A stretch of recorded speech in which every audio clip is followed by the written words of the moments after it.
ये कौतूहल हमेशा रहता है कि कुंभ या महाकुंभ में बड़ी संख्या में नजर आने वाले नागा साधु कहाँ चले जाते हैं, वो हमें फिर कहीं नजर क्यों नहीं आते।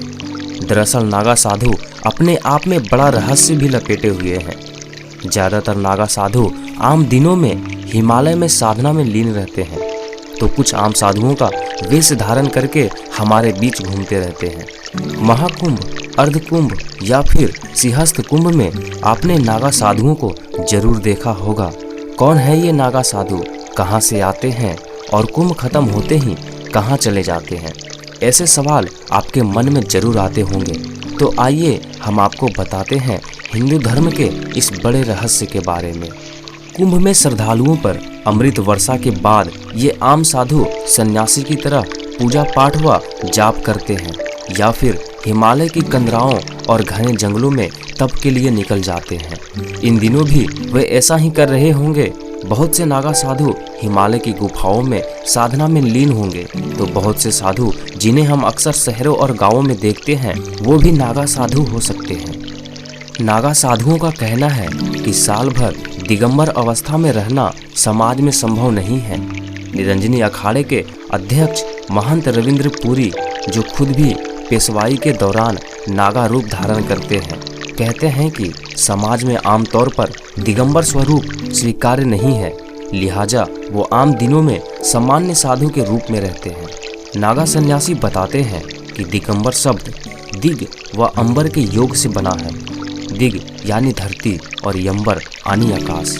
आसे की धरती जिसका बिछौना हो और अंबर जिसका ओढ़ना।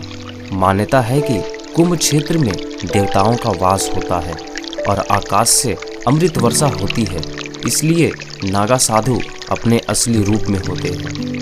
पहले नागा साधु अपने वास्तविक रूप में ही पूरे साल रहते थे, लेकिन जैसे जैसे नागा साधुओं की संख्या बढ़ने लगी, आश्रमों में जगह कम होने लगी, इसलिए नागाओं को समाज में रहना पड़ता है। आदि गुरु शंकराचार्य को लगने लगा था सामाजिक उथल पुथल के उस युग में केवल आध्यात्मिक शक्ति से ही इन चुनौतियों का मुकाबला करना काफ़ी नहीं है। उन्होंने जोर दिया कि युवा साधु व्यायाम करके अपने शरीर को सुदृढ़ बनाएं और हथियार चलाने में भी कुशलता हासिल करें। इसलिए ऐसे मठ बने जहां इस तरह के व्यायाम या शस्त्र संचालन का अभ्यास कराया जाता है। ऐसे मठों को अखाड़ा कहा जाने लगा। नागा सन्यासी बनने के लिए वयस्क होना आवश्यक है। बाल्यकाल में बच्चों को अखाड़ा लेता है। इसके बाद वयस्क होने पर उन्हें गंगा की शपथ दिलाई जाती है कि वह परिवार में नहीं जाएगा और न ही विवाह करेगा, समाज से अलग रहेगा, ईश्वर की भक्ति करेगा। उसके परिवार का पिंडदान कराया जाता है, उसका खुद का भी पिंडदान कराया जाता है। इसके बाद क्षौर कर्म कराकर संन्यास दीक्षा देते हैं, फिर वह नागा सन्यासी माना जाता है।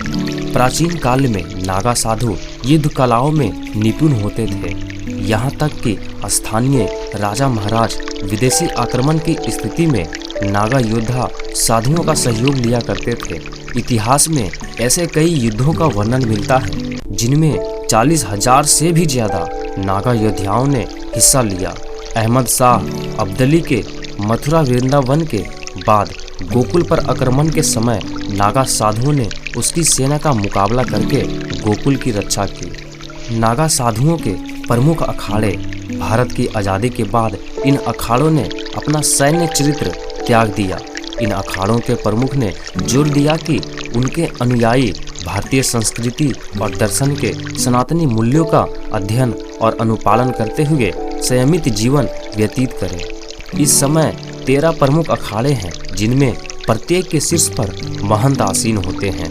इन प्रमुख अखाड़ों का संक्षिप्त विवरण आगे बता रहे हैं। श्री निरंजनी अखाड़ा, श्री जूना दत्त या जूना अखाड़ा, श्री महानी वर्ण अखाड़ा, श्री अटल अखाड़ा, श्री आहान अखाड़ा, श्री आनंद अखाड़ा, श्री पंचांगनी अखाड़ा, श्री नागपंथी गोरखनाथ अखाड़ा, श्री वैष्णव अखाड़ा, श्री उदासीन पंचायती बड़ा अखाड़ा, श्री उदासीन नया अखाड़ा, श्री निर्मल पंचायती अखाड़ा और निर्मोही अखाड़ा कुछ प्रमुख अखाड़े हैं।